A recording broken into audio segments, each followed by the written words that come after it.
High friends, welcome to all of you. आजचा आहे आपला लेक्चर नंबर 17 आणि आजच्या लेक्चरमध्ये पाहायचे आहे आपल्याला 531च्या पुढचे क्वेश्चन्स। तर लास्ट टाइम आपण 530 पर्यंतचे क्वेश्चन्स पाहिलेले आहे।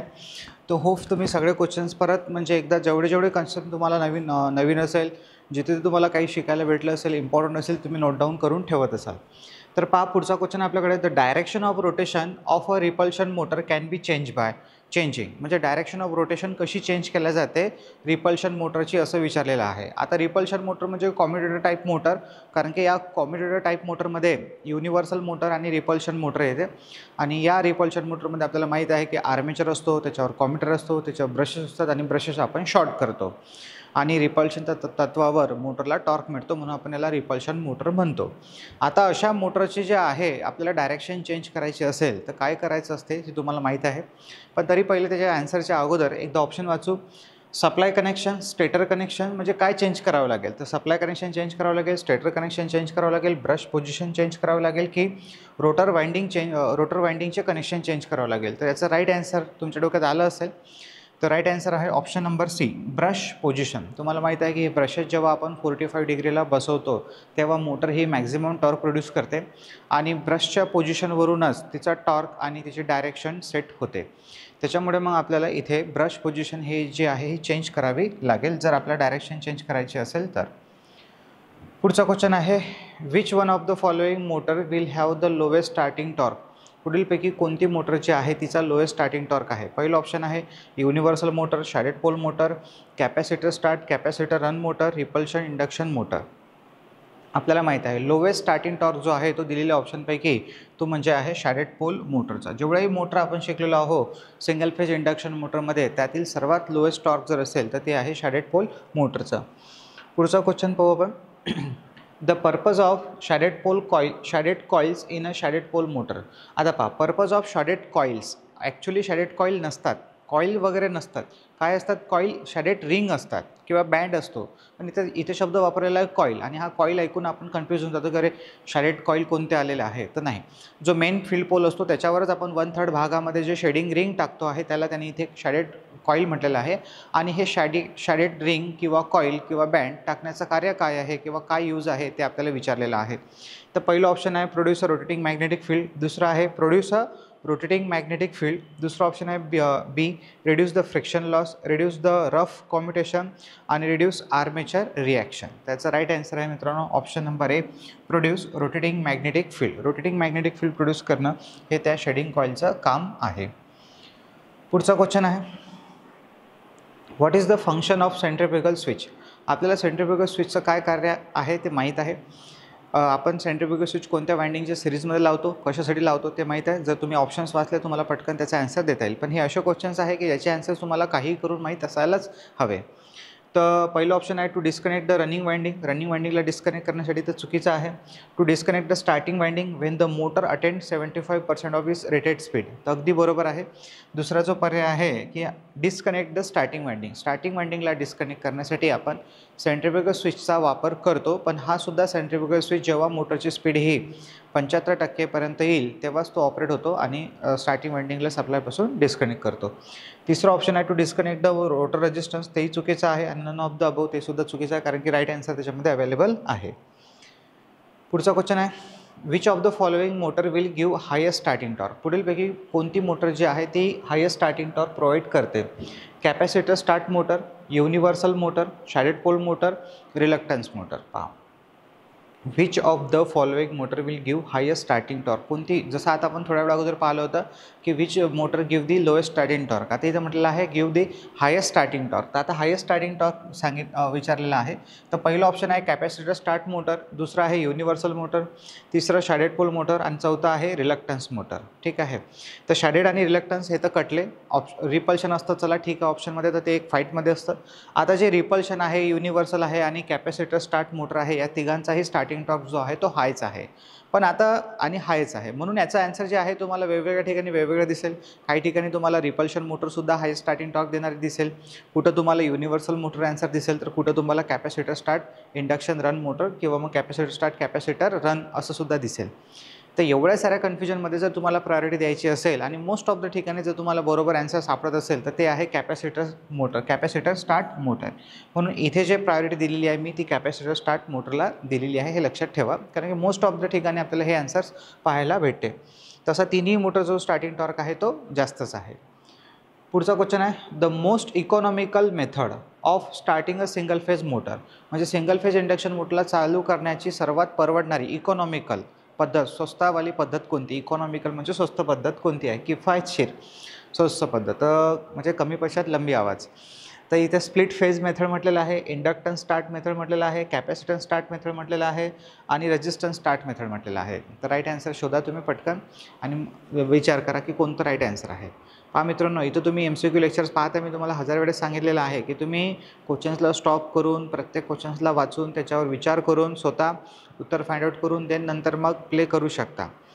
बरोबर, थोडा ऑब्वियसली व्हिडिओ पाहायला वेळ लागेल, पण त्याने अजून इंटरेस्ट येईल तुम्हाला की तुम्ही चुकीचं उत्तर तर सिलेक्ट नाही करत आहे थिंकिंगमध्ये, नाही तर मग व्हिडिओ पाहून राहिलो आपण पटापट बस उत्तर मार्क करून राहिला मास्तर आणि आपण पाहून राहिलो आहे, अशानं फायदा नाही होत. म्हणजे होतो पण जास्त नाही होणार. त्याच्यामुळे तुम्ही जर थोडंसं ॲप्रिशिएशन त्याच्यामध्ये जर हे केलं, इन्व्हॉल्वमेंट केलं तर तुम्हाला आणखी फायदा होईल. आता पहा, याच्यातले काही मुलं जे आहे ना ते स्प्लिट फेज आन्सर मार्क करतील की बा एका फेजचे 2 फेज करणे हे सगळ्यात सोपी पद्धत आहे. काही जण तर मग कॅपॅसिटर स्टार्ट आन्सर मार्क करतील की नाही कॅपॅसिटर लावून टाका, मोटर लगेच म्हणजे काही करायची गरज नाही आहे, मोटर सेल्फ स्टार्ट होऊन जाईल. पण याचा राईट आन्सर आहे option number D, resistance start method. जर फक्त आपण वाइंडिंगच्या टर्न्स आणि रेजिस्टन्समध्ये बदल केला, म्हणजे गेजमध्ये जर बदल केला, म्हणजेच रेजिस्टन्समध्ये बदल केला, तर आपल्याला वेगळं कॅपॅसिटर लावण्याची आवश्यकता नाही आहे. हां, आपण अशा केसमध्ये आपल्याला स्टार्टिंग टॉर्क जो तो कमी भेटतो म्हणजे विदाऊट कॅपॅसिटर, पण मोटर जी आहे ती सेल्फ स्टार्ट होऊन जाते. आणि आपल्याला तेच विचारलेलं आहे की इकॉनॉमिकल मेथड कोणती आहे सिंगल फेज इंडक्शन मोटरला सेल्फ स्टार्ट करण्यासाठी. The most economical method of a starting म्हणजे सेल्फ स्टार्ट करणे, तर त्याचा राईट आन्सर आहे option number D. The direction of rotation of a universal motor is change bye. आता इथं तुम्हाला युनिव्हर्सल मोटरची डायरेक्शन कशी चेंज केल्या जाईल हे विचारलेलं आहे. तर पहिलं ऑप्शन आहे interchanging the field connection only. तर चुकीचं आहे. फक्त तुम्ही फील्डचे कनेक्शन चेंज करून त्याची डायरेक्शन चेंज नाही करू शकत. एक तर तुम्ही फील्ड किंवा आर्मेचर दोनपैकी कोणत्याही एकाचे. जर हे ऑप्शन बरोबर असतं, जर खालचं ऑप्शन याच्यामध्ये जे दिसते आपल्याला इंटरचेंजिंग द आर्मेचर कनेक्शन ते किंवा इतर काही ऑप्शन्स बरोबर नसते. तर पहिलं आपण एकदा ऑप्शन वाचू, interchanging the field connection only, interchanging the armature connection only. C number, interchanging the either field और armature connection and none of the above. तर पहा, जे ऑप्शन नंबर सी आहे ते बरोबर आहे. इंटरचेंजिंग द आयदर फील्ड और आर्मेचर कनेक्शन म्हणजे एक तर तुम्ही आर्मेचरचे बदलावा किंवा फील्डचे बदलावा. याच्यातला हाही पर्याय बरोबर असतात, हाही पर्याय बरोबर असतात, पण मग तेव्हा बाकीचे कोणतेच पर्याय मॅचिंग नाही पाहिजे, मग वेगळेच पाहिजे. तर इथे राईट आन्सर आहे option number C. A domestic mixer uses a following motor. Simple question आहे की डोमेस्टिक मिक्सरमध्ये कोणती मोटर वापरली जाते. असे क्वेश्चन्स आहे, याच्यापेक्षाही सोपे क्वेश्चन्स एक्झाममध्ये येतात. MCBचं फुल फॉर्म, फ्यूज कसा लावतात, फ्यूजचं रेटिंग म्हणजे काय, हे सगळे असे याच्यापेक्षाही गरीब क्वेश्चन्स आहे. बरोबर, म्हणजे हे सगळे पाठांतरावरचे किंवा लक्षात ठेवण्याचे कॉमन क्वेश्चन्स असतात. फेज वायरचा कलर कोणता असतो, बरोबर, क्लास ऑफ फायर काय. आता क्लास ऑफ फायर चला ठीक आहे, तो तरी थोडा त्यात दम आहे, पण असे काही सोपे तर याच्यात काही एवढा दम नाही आहे, सगळ्या मोस्ट ऑफ द विद्यार्थ्यांना माहीत राहते. तुम्हाला नेहमी म्हटलं की पेपरमध्ये जे येणारे क्वेश्चन्स आहे ते पूर्णच्या पूर्ण कठीण नसतात. बरोबर, त्यातले जे 50% क्वेश्चन्स असतात ते सगळ्यांनाच जमतात. म्हणजे जो सेल्फ स्टडी करतो आहे, जो किती मोठी बॅच लावतो आहे, सगळ्यांनाच जमतात. खरी फाईट आहे त्याच्या पुढच्या क्वेश्चन्समध्ये.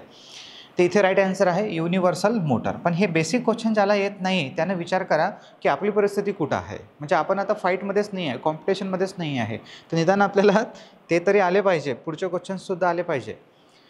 तर 639 synchronous speed of an induction motor can be increase bye.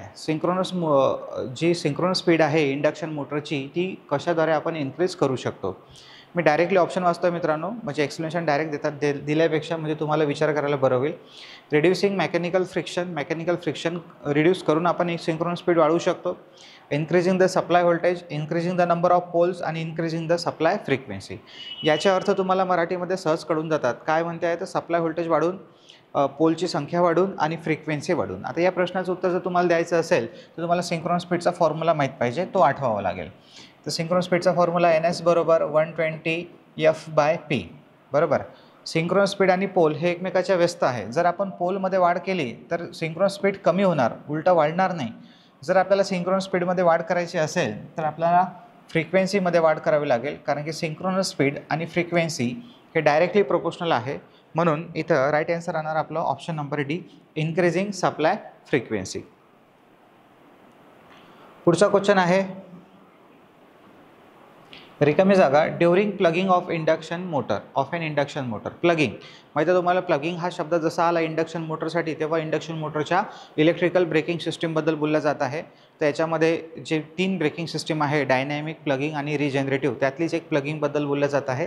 आणि प्लगिंगमध्ये काय करतात हे तुम्हाला आठवलं असेल, बरोबर. आता आपण ऑप्शन वाचायचे आहे पण तुम्हाला आठवलं असेल, आता त्याच्यावरून तुम्ही त्याचा कन्सेप्ट पहा. खूप सारे पोरांचा डाऊट असा असतो की सर मी वाचतो आहे, रिव्हिजन करतो आहे, पण माझे क्वेश्चन चुकतात. तर चुकण्याचं कारण काय, भरपूर एकच कारण नाही आहे, भरपूर कारण असू शकतात. तुम्ही पहिले तर क्वेश्चनमध्ये वाचण्यामध्ये गडबड केली असेल, हे पहिलं कारण. दुसरं, क्वेश्चन वाचला पण कळलाच नाही, क्वेश्चन वाचला पण कन्सेप्टच आठवून नाही राहिला, ते आहे. प्रॉपर रिव्हिजन नाही आहे.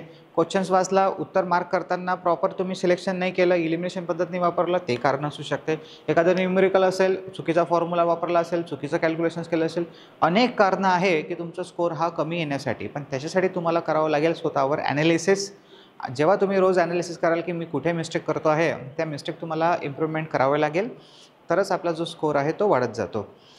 तर इथे जो प्लगिंग आहे त्याचा कन्सेप्ट जर तुम्हाला आता प्रॉपरली आठवत असेल की प्लगिंगमध्ये काय करतात, तर तुमचं उत्तर बरोबर आल्याशिवाय राहणारच नाही, म्हणजे बरोबर येणारच, चुकल्याशिवाय राहणारच नाही. ठीक आहे, म्हणजे ते बरोबरच येईल, कारण की कन्सेप्ट जो आहे तो तुम्हाला माहीत आहे प्रॉपरली. तर फेस सिक्वेन्स इज रिव्हर्स, बरोबर आहे. माहिती आहे आपल्याला की प्लगिंगमध्ये आपण फेस सिक्वेन्सेस रिवाईज करतो, तर हेच उत्तर बरोबर आहे. आता त्याला मार्क करण्याच्या अगोदर पहिले बाकीचे ऑप्शन एकदा वाचून घेऊ आपण.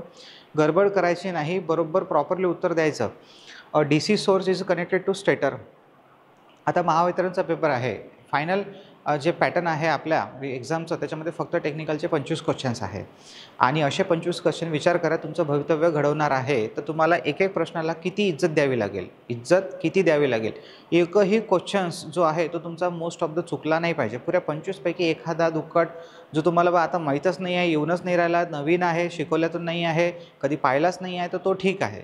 पण अशा केसमध्ये जो आहे तुम्हाला आता 25पैकी मोस्ट ऑफ द जास्तीत जास्त क्वेश्चन जे आहे तुमचे बरोबर आले पाहिजे. एक नाही, 2 सोडावं, पण बरोबर आले पाहिजे. आणि त्यातही ते बरोबरच आले पाहिजे, नाही तर मग वाटते हे असं आणि ते तसं असं, आणि मग चुकीचं भावनावर आपण उत्तर मार्क करतो आहे, चालणार नाही, रिझल्ट गमावून बसाल मित्रांनो. त्याच्यामुळे अजूनही वेळ आहे, भरपूर वेळ आहे, रिवाईज करणं सुरू करा.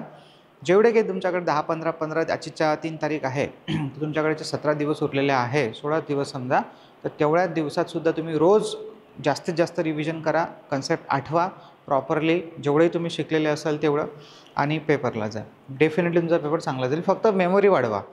तर इथे दुसरा ऑप्शन आहे, DC source is connected to stator, 1 phase is open circuited, power is fed back to mains. तर इथे जे राईट आन्सर आहे याचं ते म्हणजे ऑप्शन नंबर ए. जास्त विचार करण्याची गरजच नाही आहे. प्लगिंगमध्ये जे आहे ते फेज सिक्वेन्स चेंज होतो.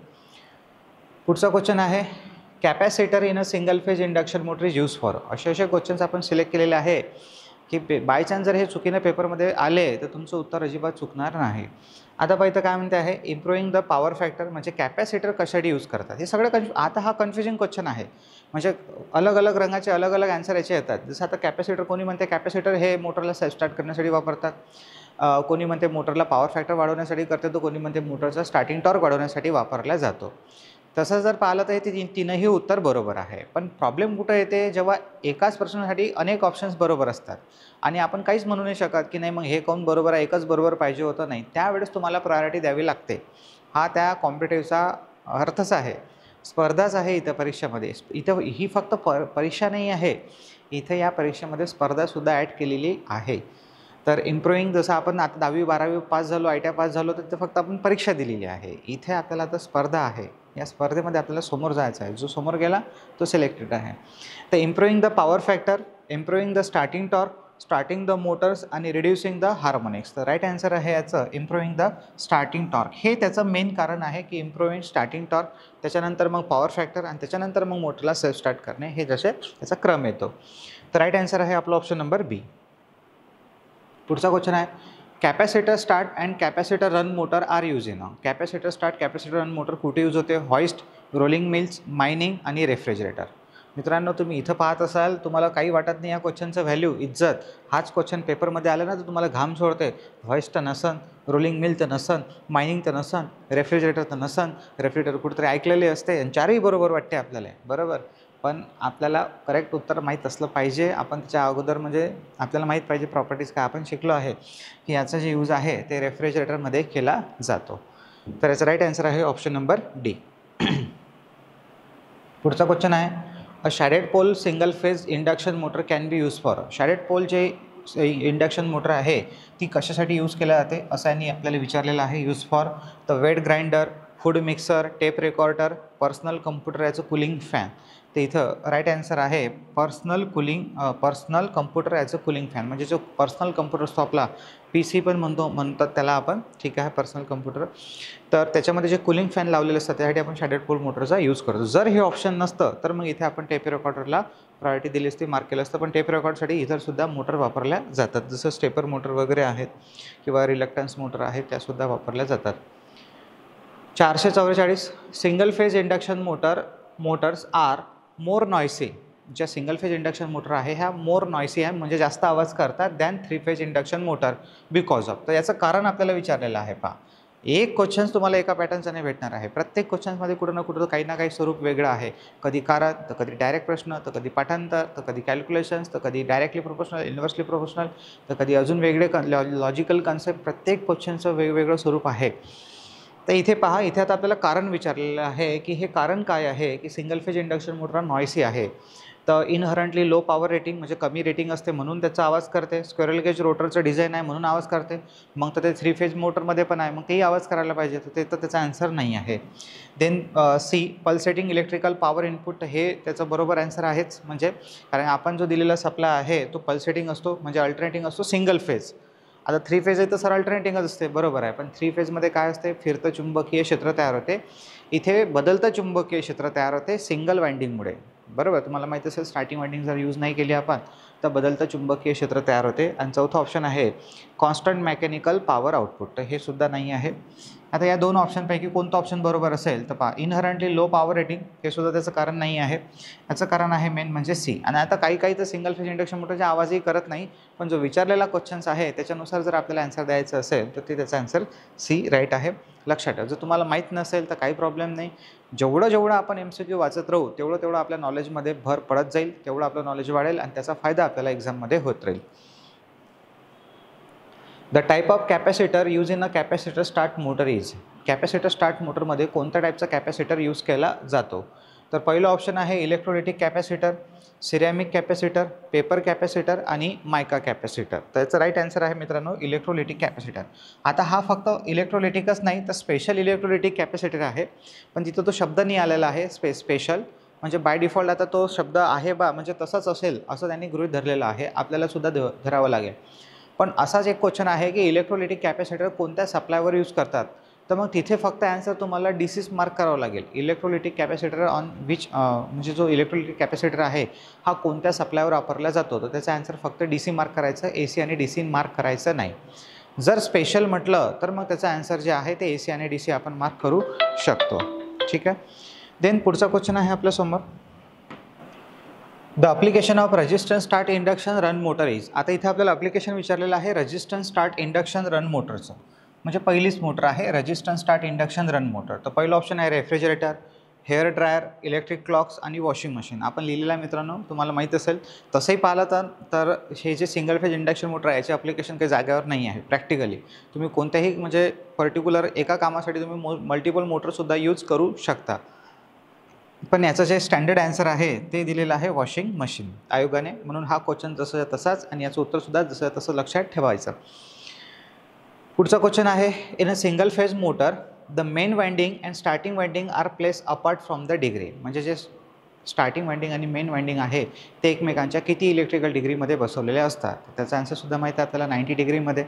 आता ऑप्शन वाचायची काही गरजच नाही अशा क्वेश्चनमध्ये. तर राईट आहे. आता हे असं आहे, हे जे आन्सर आहे 90 डिग्री हे तुम्हाला माहीत असेल तरच तुमचा पर्याय बरोबर आहे, म्हणजे प्रश्न बरोबर आहे. तुम्हाला माहीतच नसेल, तुम्ही अंदाजे मार्क करू राहिले आहे, वाटते म्हणून 120 किंवा वाटते म्हणून 90 किंवा वाटते म्हणून काही 180-60, तर ते काही गॅरंटी नाही आहे त्याचं की तुमचा बरोबर टोला मारून राहिले. हा झाला तुमचा भाग, बरोबर. आणि त्याचं उत्तर जर तुम्हाला माहीत असेल तर ते पहिल्या 1 सेकंदात 2 सेकंदातच उत्तर येईल. तुम्ही घंटाभर त्याला विचार करत बसले की आता बाय याचं प्रश्नाचं उत्तर काय असेल, असं हात देऊन बसले आहे पेपरमध्ये, तर त्याचं उत्तर तुम्हाला येणार नाही. तर दया नाही करणार तुम्हाला की बा आता बस 6 लय वेळचा पौराला माझ्याकडे त्याला आता उत्तर देऊनच द्यावं, ठीक आहे.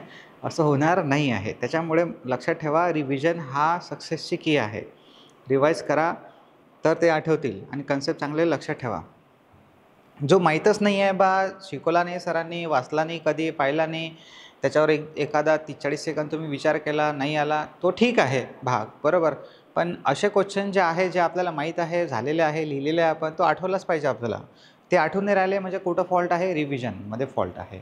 आणि रिव्हिजन हा असा टॉपिक आहे, रिव्हिजन हा असा आहे की तुम्हाला बस रोज, जसं आता आपण रोज पाणी पितो आहे, तर आता आपण आज 10 लिटर पाणी पिऊन घेतलं, तर मग उद्या पाणी प्यायचं काम पडलं नाही पाहिजे आपल्याला. पण नाही, ते पाणी जे गायब होऊन राहिलं आपल्या पोटातून, बस तसंच आहे रिव्हिजनसारखं. रोज रोज रोज रोज आपल्याला त्याचा डोस घ्यावाच लागेल, तर कुठंतरी ते डोक्यामध्ये लेवल मेंटेन करते एक रिव्हिजनची कन्सेप्टची. एकदा का पेपर झाला की सगळा डेटा खराब झाला डोक्यातला, चालते आपल्याला, ठीक आहे. पुरा दान देऊन द्यायचा दुसऱ्याला, काहीच आठवत नाही म्हणा, कोणी काढत नाही तुम्हाला नोकरीवरून, ठीक आहे. पुढचा क्वेश्चन आहे, a single phase motor generally use for a small air compressor is. तर सिंगल फेज मोटर जी आहे ते generally use for a small air compressor. Air कॉम्प्रेसरसाठी कोणती मोटर यूज केली जाते हे असं आपल्याला इथे विचारलेलं आहे.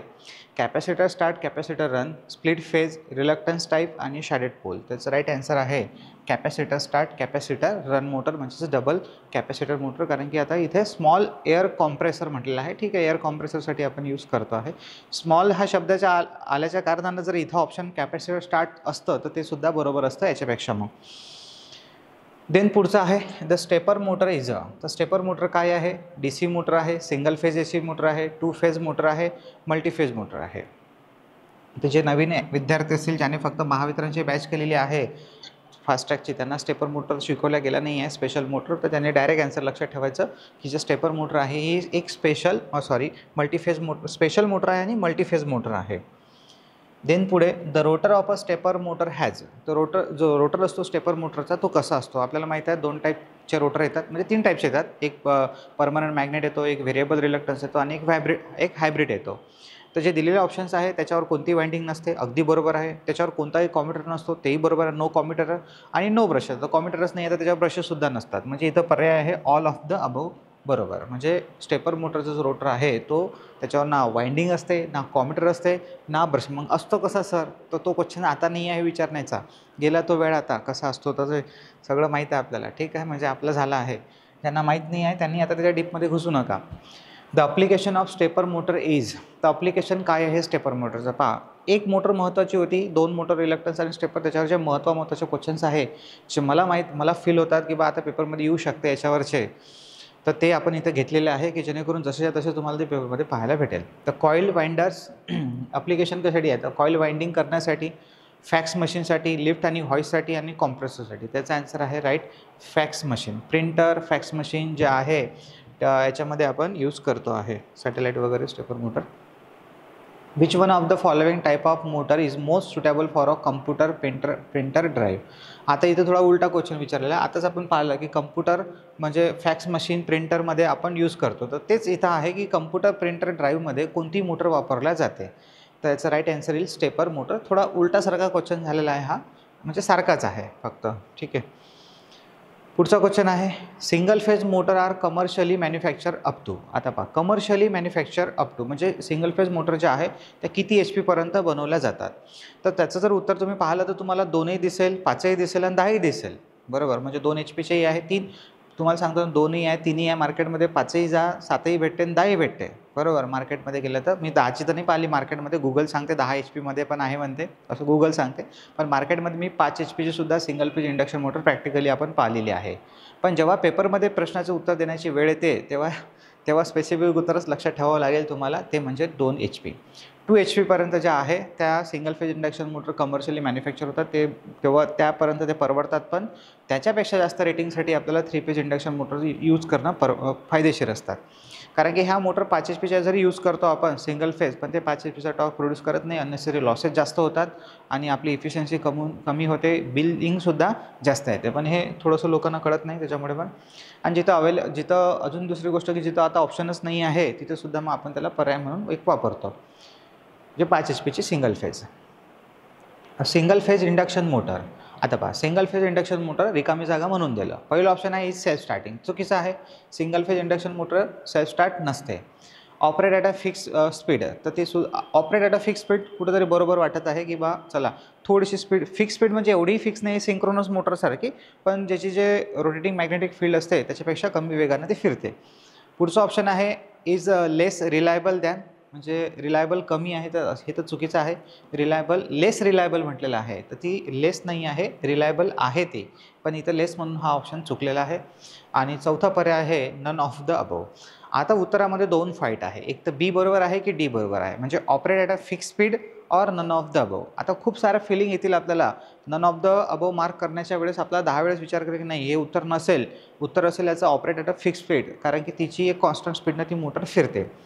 तर अगदी बरोबर, पण मित्रांनो कॉन्स्टंट स्पीडचा अर्थ आता बघा असा इथं आपला विश्वासघात होऊ शकतो. एकदम फिक्स स्पीड म्हटलेलं आहे इथं, ऑपरेट ॲट फिक्स स्पीड, पण जर लोड वाढलं तर लोडमध्ये वाढ झाल्यास स्पीडमध्ये घट होते. हे जे स्टेटमेंट आहे हे प्रूफ होत नाही इथे, त्याच्यामुळे इथं राईट आन्सर राहणार नन ऑफ द अबोव. आणि असेच काही क्वेश्चन्स मग आपले चुकतात, आपला स्कोर कमी येतो आणि मग आपण म्हणतो की माझा स्कोर वाढत नाही आहे, आणि कारण की आपल्याला सिलेक्शन जमत नाही, आणि जर सिलेक्शन केलं तर चुकतं. तर याला उपाय काय आहे सर?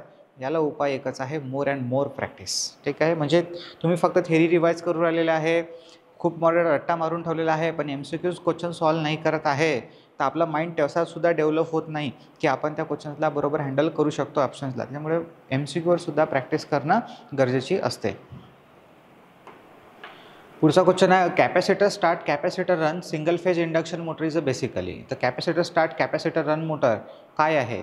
डबल कॅपॅसिटर मोटर आहे basically, single phase motor basically साधारणतः. ते AC सिरीज मोटर आहे, DC सिरीज मोटर आहे, बेसिकली 2 फेज इंडक्शन मोटर आहे, 3 फेज. त्याचं राईट आन्सर आहे 2 फेज इंडक्शन मोटर. बरोबर, म्हणजे जेवढ्याही स्प्लिट फेज मोटर्स आहे, मग त्या रेजिस्टन्स स्टार्ट असो किंवा कॅपॅसिटर स्टार्ट कॅपॅसिटर रन किंवा कॅपॅसिटर स्टार्ट परमनंट कॅपॅसिटर किंवा इंडक्शन स्टार्ट इंडक्शन, ह्या जेवढे 5 मोटर्स आहे बेसिकली ह्या 2 फेज इंडक्शन मोटर आहे, कारण की याच्यामध्ये आपण 2 वाइंडिंग यूज करतो आणि एका फेजचे रूपांतर 2 फेजमध्ये करतो, एक तर कॅपॅसिटर्स आहे ना किंवा मग रेजिस्टन्स आणि इंडक्टन्समध्ये बदल करून. पुढचा क्वेश्चन आहे अ universal motor is one which. Universal motor is one which, कोणती मोटर आहे, कशी मोटर आहे, असं त्यांनी काहीतरी आपल्याला विचारलेलं आहे. किंवा युनिव्हर्सल मोटर म्हणजे, तर पहिलं ऑप्शन आहे can run on large variation in AC supply voltage. Large व्हेरिएशनवर रन होते AC सप्लायवर. आता मी काहीच बोलत नाही, पहिलं ऑप्शन वाचून घेऊ. हॅज इन्फिनिटायली व्हॅरिंग स्पीड, म्हणजे खूप मोठी त्याची स्पीड इन्फिनाइटली व्हॅरी होते. Can operate on a DC as well as AC. जास्त विचार जर करत बसलो असतो आपण इथं, तर आपल्याला इथंच वेळ गेला असता आपला. जसं आपण समोर आलो तसं आपल्याला पटकन कळलं की अरे ऑप्शन नंबर सी, तर तसंच समजते आपल्याला की जे युनिव्हर्सल मोटर आहे ती AC आणि DC दोन्ही आपल्यावर कार्य करते, म्हणूनच आपण तिला युनिव्हर्सल मोटर असं म्हणतो. तरी एकदा चौथा पर्याय वाचू आपण, can work on a single phase or 3 phase. तर चुकीचं आहे, सिंगल फेज मोटर आहे युनिव्हर्सल, तर सिंगल फेज आपल्यावरच कार्य करते, पण AC आणि DC दोन्हीवर कार्य करते. पुढचा क्वेश्चन आहे रिलक्टन्स मोटर रिकामी जागा. तर रिलक्टन्स मोटर काय आहे? Is a self starting motor. तर ती चुकीचं आहे, इथं जे आहे आता सेल्फ स्टार्टिंग, ते चुकीचं आहे. बरोबर आहे, कारण की रिलक्टन्स मोटर जी आहे ही सेल्फ स्टार्ट नाही आहे. आपण लिहिलंसुद्धा आहे नोट्समध्ये की ही मोटर सेल्फ स्टार्ट नाही आहे. आता पुढचं ऑप्शन पहा काय म्हणते आहे, start at induction motor and run as a synchronous motor. तर हे बरोबर आहे. रिलक्टन्स मोटर म्हणा किंवा मग हिस्टेरिसिस मोटर म्हणा, ह्या दोन्ही मोटर सेमच आहे. दोन्ही याला सिंगल फेज सिंक्रोनस मोटर आपण असं म्हणतो. आणि ह्या मोटर ज्या आहे ह्या सेल्फ स्टार्ट नाही, पण तरीसुद्धा सेल्फ स्टार्ट आहेत. सेल्फ स्टार्ट नाही पण तरीसुद्धा सेल्फ स्टार्ट आहे, हे तुम्हाला डिटेलमध्ये थेरीमध्ये कसं आहे हे सांगितलेलं आहे. ह्या इंडक्शनच्या तत्वावर सुरू होतात आणि सिंक्रोनसच्या तत्वावर फिरतात. तर हे जे स्टेटमेंट आहे दुसरं, हे बरोबर आहे. नीड नो एक्सायटेशन, तर हे स्टेटमेंटसुद्धा बरोबर आहे की या रिलक्टन्स मोटरला आणि हिस्टेरिसिस मोटरला एक्सायटेशनची गरज नसते, म्हणून ह्या सिंगल एक्सायटेड मोटर आहे असं सुद्धा म्हटलं जाते. मग आता पहा, आता चौथा पर्याय कोणता आहे? All of the above. आता अशा केसमध्ये आता आफत आली आपल्याकडे की 2 पर्याय तर कन्फर्म बरोबर आहे, मग हा पहिला पर्याय चुकीचा आहे. मग आता all of the above mark करू की या दोघांपैकी प्रायोरिटी देऊ? तर इथं प्रायोरिटीचा विचार हेच नाही आहेत मित्रांनो, कारण की तुम्हाला माहीत आहे की दोन्ही गोष्टी 100% बरोबर आहे. म्हणजे कुठं तुम्हाला सिलोलिझमचा सुद्धा वापर करावा लागतो. तर हे दोन्ही स्टेटमेंट जर बरोबर आहे तर नक्कीच ऑल ऑफ द अबोव बरोबर आहे. म्हणजे या स्टेटमेंटला आपल्याला प्रायोरिटी द्यावं लागेल की चला मग या पॉईंटला कसा विचार करावा लागते माहीत आहे का, की मग इंडक्शनच्या तत्वावर तर सुरू होऊनच राहिली आणि सिंक्रोनसच्या तत्वावर फिरत आहे, म्हणजे ती एक प्रकारे सेल्फ स्टार्ट झाली. म्हणजे त्या कन्सेप्टवरून त्याला प्रायोरिटी देऊन याचं उत्तर all of the above mark करावं लागते. ठीक आहे, असे ट्विस्ट, असे क्लायमॅक्स क्वेश्चन्समध्ये आपल्याला पाहायला भेटतात. रिलक्टन्स मोटर आर आता डिस्कस केला आपण, त्याच्यावरच हा क्वेश्चन आलेला आहे की double excited, single excited, either single और डबल, आणि चौथा ऑप्शन आहे नन ऑफ दिस. तर राईट आन्सर आहे याचं सिंगल एक्सायटेड. तुम्हाला माहीत आहे, आताही आपण डिस्कस केलं की रिलक्टन्स मोटरच्या फक्त स्टेटरला सप्लाय द्यावा लागतो, रोटरवर ना वाइंडिंग असते, ना कॉम्प्युटर, ना ब्रशेस, काहीच नसते, तर सप्लाय देण्याची आवश्यकता नसते तुम्हाला. तर इथे जेवढे नवीन विद्यार्थी असेल त्यांना तुम्हाला ह्या प्रश्नाची उत्तर माहीत नसेलच, तर मी आधीच सांगितलं तुम्हाला की हे क्वेश्चन तुमच्यासाठी नवीन जर असेल तर तुम्ही त्याला फक्त तेवढे लक्षात ठेवा, तेवढ्यापुरते. Load on each power sub circuit should not be exist. Power sub सर्किटवर जो लोड आहे तो याच्यापेक्षा जास्त झाला नाही पाहिजे. हा क्वेश्चन कुठंतरी मागच्या खूप साऱ्या आधी लेक्चरमध्ये गेलेला आहे. तर त्याचा राईट आन्सर आहे 3000 वॅट, जे तुम्ही चुकवलं नसेल, आता सगळ्यांना माहीत असेल. For fixing a battens on a brick walls it is advisable to. म्हणजे आपल्याला वॉलवर, ब्रिक्स वॉलवर बॅटन फिक्स करायची आहे. बॅटन, बरोबर, बॅटन म्हणजे वूड बॅटन असेल, केसिंग केपिंग, बॅटन पट्टी. तर इट इज ॲडवायजेबल, तो तिथं लाकडाचीच पट्टी म्हटलेलं आहे. केसिंग केपिंग म्हणायचं असतं तर मग केसिंग केपिंग म्हटलंच त्यांनी. तर वुडन बॅटन फिट करायची आपल्याला ब्रिक्स वॉलवर, तर it is advisable to use. तर काय यूज करण्याची ॲडवाईस केल्या जाते, तर रॉल प्लग, वुडन गट्टीज आणि नेल्स आणि हुक्स.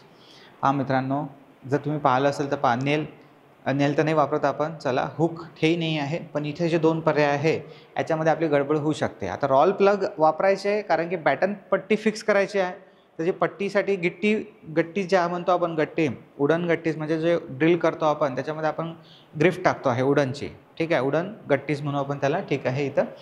तर ते वापरावीच लागते. नंतरच मग तुम्हाला त्याच्यावर स्क्रू टाईट करावं लागतं, तेही बरोबर आहे. आणि तो जो ड्रिल करावा लागते, गड्डा करावा लागतो, त्यासाठी आपण आधी जेव्हा ड्रिल मशीनचा, हँड ड्रिल मशीन किंवा अजून आपल्या इलेक्ट्रिक ड्रिल मशीनचा शोध लागायचा होता किंवा लागलं असेल, म्हणजे एकदमच आधी आपण रॉल प्लगचा यूज करत होतो. त्याला एकदम ग्रू असायचे आणि त्याला फिरून ठोकून आपल्याला ड्रिल करावं लागत होतं ब्रिक्स वॉलवर.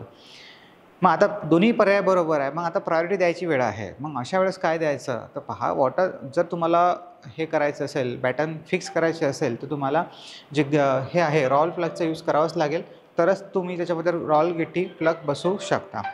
ठीक आहे, एक सेकंड, पुढचा क्वेश्चन पहा. तर the earth conductor provide a path to ground for a. Earth conductor जो आहे, the earth conductor provide a path to ground for a. Earth conductor जो आहे तो लिकेज करंटला पाथ प्रोव्हाइड करते. तर राईट आन्सर आहे याचा ऑप्शन नंबर सी. म्हणून डायरेक्टली मार्क केलं मी. 4 ऑप्शन आहे, 4 मोठे नाही आहे, एका नजरेमध्ये लक्षात येतात, बरोबर, त्याच्यामुळे मी डायरेक्टली मार्क केलं ऑप्शन नंबर सी. पण तुम्ही पेपरमध्ये असं करू नका, तुम्ही डायरेक्ट 4ही ऑप्शन वाचूनच मार्क करत चला. The fuse operate on the principle of. Fuse जो आहे तो कोणत्या प्रिन्सिपलवर ऑपरेट होतो, chemical effect, magnetic effect, electrostatic effect, heating effect. Simple answer आहे, सगळ्यांना देता आलं पाहिजे. तर राईट आन्सर आहे याचा हिटिंग इफेक्ट. तुम्हाला माहिती असेल, फ्यूज वायर गरम होते ओव्हर करंटमुळे आणि देन ब्रेक होते. या तत्वावर जे आहे ते फ्यूज हा आपला ऑपरेट होतो. The main switch is use in a single phase supply is to be provided with. Question वाचा आणि आन्सर काढा. तो पण थोडंसं घोटभर पाणी पिऊन घेतो.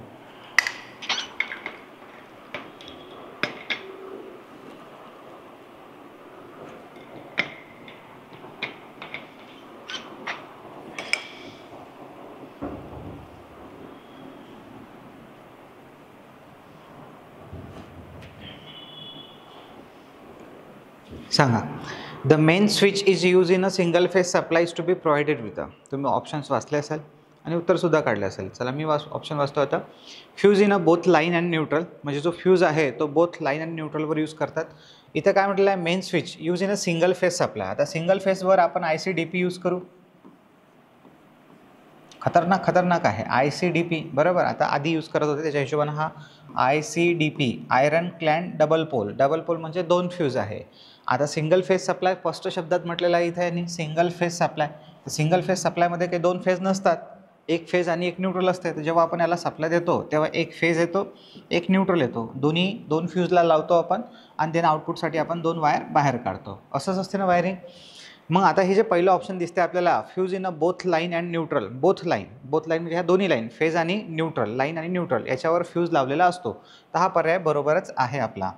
पण आता दुसरा पर्याय पहा काय म्हणते इथं, fuse in a line and link in a neutral.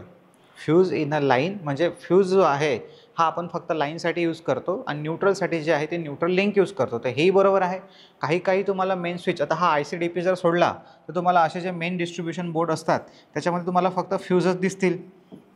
जे फेससाठी आपण यूज करतो किंवा कुठं तुम्हाला MCB दिसतील आणि जे न्यूट्रल आहे त्यासाठी आपण MCB किंवा फ्यूज यूज नाही करत, तिथं आपण न्यूट्रल लिंक यूज करतो, म्हणजे पट्टी असते त्याच्यावर आपण सगळे न्यूट्रल जे आहे ते कनेक्ट करतो. तर हाही सुद्धा पर्याय बरोबर आहे, ऑप्शन नंबर बी. तिसरा पर्याय आहे link in a line and fuse in a neutral, म्हणजे लिंक लाईनसाठी लिंक वापरतो आणि न्यूट्रलसाठी फ्यूज वापरतो, तर अत्यंत चुकीचं आहे, ऑप्शन नंबर सी. आपल्याला माहीत आहे की फ्यूज हा नेहमी लाईव्ह वायरच्या सिरीजमध्येच बसवला पाहिजे. Thicker wire, fuse wire, thicker fuse wire पुढचं वाचायची गरजच नाही आहे. फ्यूज वायर आपल्याला थिकर नाही पाहिजे, ॲज अ ॲप्रोप्रिएट पाहिजे ती करंट रेटिंगनुसार, बारीकीने म्हणता येईल आपल्याला, ती प्रॉपर त्या करंट रेटिंगनुसारच पाहिजे. आता हे दोन ऑप्शन तर कटले, सी आणि डी. राहिली फाईट आपली ए आणि बीमध्ये. मग आता ए बरोबर आहे की बी बरोबर आहे? पाय घासून आत्महत्या करायची वेळ येते मित्रांनो पेपरमध्ये, बरोबर. आता काही नाही वाटत, आता तुमच्या समोर माहीत आहे की मास्तर बरोबर उत्तर सांगणारच आहे, बरोबर. पण हा एक एक क्वेश्चनसाठी आपण 4-4, 5-5 महिने किंवा आयुष्यभर पश्चाताप करणारे पोरं मी पाहिलेले आहे एका क्वेश्चनसाठी. कारण की खूप पॉईंट मार्कांनी ऑपरेटरच्या वेळेस रिझल्ट राहून गेलेले आहे. त्या विद्यार्थ्यांना आजही पश्चाताप होतो की काश 1-2 क्वेश्चन त्यांना माहीत आहेत ते क्वेश्चन्स कोणते चुकले तर. ही कंडिशन तुमच्यासोबत व्हायला नको, नाहीतर वितरण झाल्याच्या नंतर आपल्याकडे आता सेंट्रल गव्हर्नमेंटशिवाय पर्याय नाही आहे. तर इथं पहा आता कोणता ॲन्सर मार्क करायचा. तर आयोगानं जे आहे याचा आन्सर ते बी दिलेला आहे आणि ते बरोबरसुद्धा आहे. Fuse in a line and link in a neutral, म्हणजे मोस्ट ऑफ द याला आपण परत देतो कारण की कंपल्सरी कंडिशन नाही आहे ही. ओके, ही वाली की फ्यूज हा तुम्ही न्यूट्रलवर लावलाच पाहिजे. फ्यूज हा always keeped in a live wire in series. त्याच्यामुळे याचा राईट आन्सर आयोगाने बी दिलेला आहे आणि आपण सुद्धा बीच याचं लक्षात ठेवायचं. पुढे जाऊ आपण. One of the following need not be अर्थ. पुढीलपैकी कोणाला अर्थ करणं गरजेचं नाही आहे? तर पहिलं ऑप्शन आहे रेफ्रिजरेटर, तर करावंच लागते रेफ्रिजरेटरला अर्थ. नीड नॉट बी अर्थ, नॉट शब्द महत्त्वाचा आहे, म्हणजे दिलेल्या 4 ऑप्शनपैकी असे एक ऑप्शन असेल की ज्याला अर्थ करायचं गरज नसते आणि बाकीच्या तिघांना गरज करायची असते, म्हणजे रेफ्रिजरेटरला करतात. Fan with a plastic blade. Okay, fan with a plastic blade. बरं. Fan regulator with a metal body, म्हणजे फॅनचं रेग्युलेटर आहे पण त्या रेग्युलेटरची बॉडी ही मेटलची आहे. आणि body of a automatic electric water. मित्रांनो मी थोडा टायमर लावतो तुमच्यासाठी मुद्दामून, बरोबर. क्वेश्चनची जादू पहा फक्त तुम्ही, नजाकत ज्याला म्हणू आपण, ठीक आहे. टायमर आता तर एवढं टायमरची काही गरजही नाही राहिली, एवढा वेळ तर टायमर लावण्यातच गेला माझा.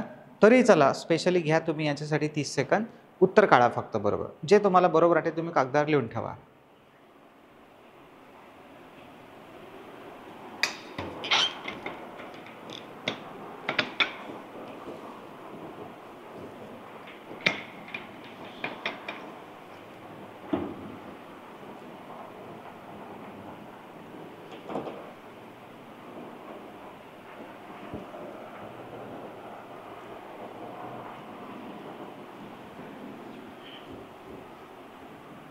झालं, 40 सेकंद होऊन झाले 40 सेकंद झाले. आधीचाही वेळ गेला आता आपला. तुम्ही उत्तर जे आहे विचार करून मार्क केलं असेल. शांत यासाठी राहिलो की तुम्ही शांततेत विचार करू शकले पाहिजे. तर पहा आता खूप साऱ्या मुलांनी याचं आन्सर जे आहे ते बी मार्क केलं असेल. बी, बरं. Fan with a plastic blade, आणि तुम्ही ते मार्क केलंच पाहिजे, बरोबर. जी गरीब जनता आहे ती कटली पाहिजे, त्याच्यासाठीच असे ऑप्शन सेट केले जातात. जेवढी मेहनत त्या क्वेश्चनवर नाही केली ना, तेवढी मेहनत त्या ऑप्शनवर केलेली आहे एक्झामिनरने. हे रेफ्रिजरेटर तर कोणाच्या डोक्यामध्ये येणारच नाही, कारण रेफ्रिजरेटरला तर करावंच लागते. Body of automatic electric iron, त्या इलेक्ट्रिक आयरन कोणतीही असो, ऑटोमॅटिक असो की साधी आयरन असो, त्यालाही अर्थ करावा लागते. हे दोन तर तुमच्या आपल्याला नॉट म्हटलेलं आहे, बरोबर. कोणाला अर्थ करण्याची गरज नाही आहे, तर याला अर्थ करावाच लागते, बरोबर. देन यालाही अर्थ करावं लागतं. मग फाईट होते फक्त आता ऑप्शन बी आणि सीमध्ये.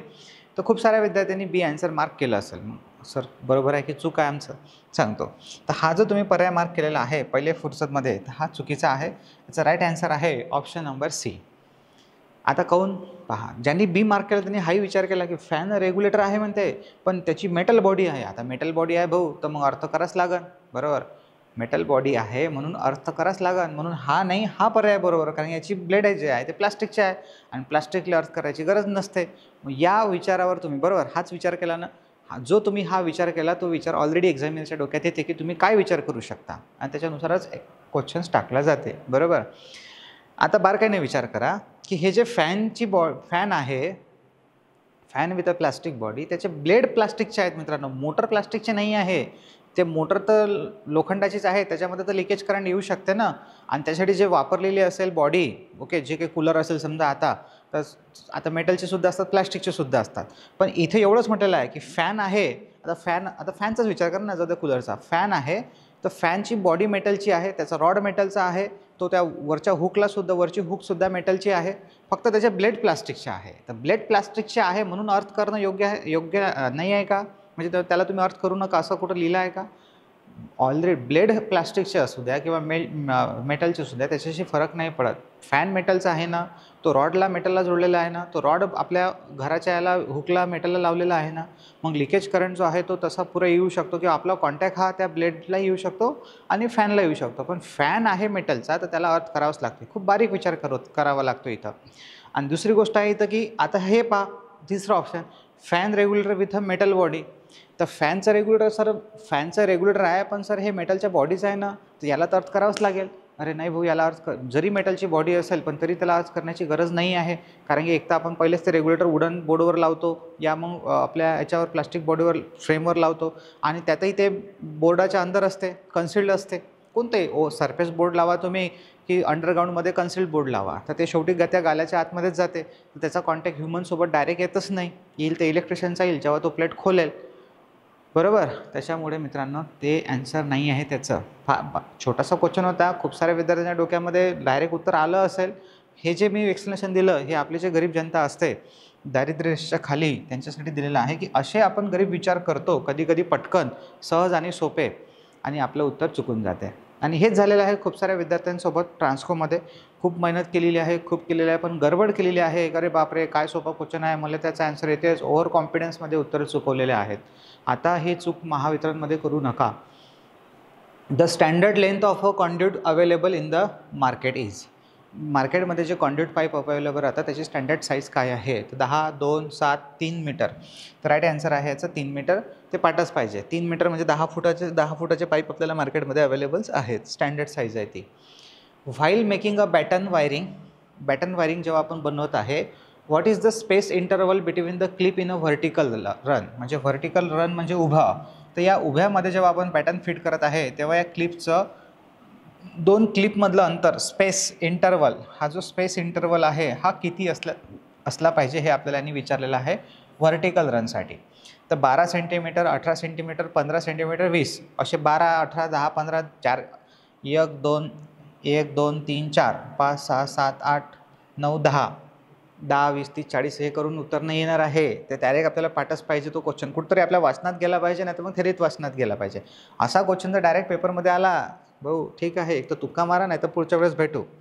ठीक आहे, त्याचा ॲन्सर सांगून देतो आहे. याचा ॲन्सर आहे 15 सेंटीमीटर. म्हणून तर म्हणतो आहे ना की आपल्याला MCQच्या वर सुद्धा वाचन करावं लागते. आता आपण शिकवतो आहे थेरी लेक्चर्स. मग या थेरीवरच पेपर निघतो का? निघतो तर खरीच. मग आपण का बरं सर MCQचं पुस्तक सांगा किंवा का बरं सर MCQचं पुस्तक वाचायला सांगतात? काही कारण असेल ना, की सगळ्याच गोष्टी ह्या कुठं ना येत नाहीत. कुठं ना कुठंतरी काहीतरी छोट्या मोठ्या गोष्टी सोडून जातात. ह्या आपल्याला MCQमध्ये भेटतात. तर इथे 15 सेंटीमीटर हे त्याचं ॲन्सर आहे. While making a batten, what is the space interval between the clip in horizontal. Same question आहे. मागच्यामध्ये फक्त उभं अंतर विचारलं होतं, आता इथं हॉरिझॉन्टल आडवं अंतर विचारलेलं आहे.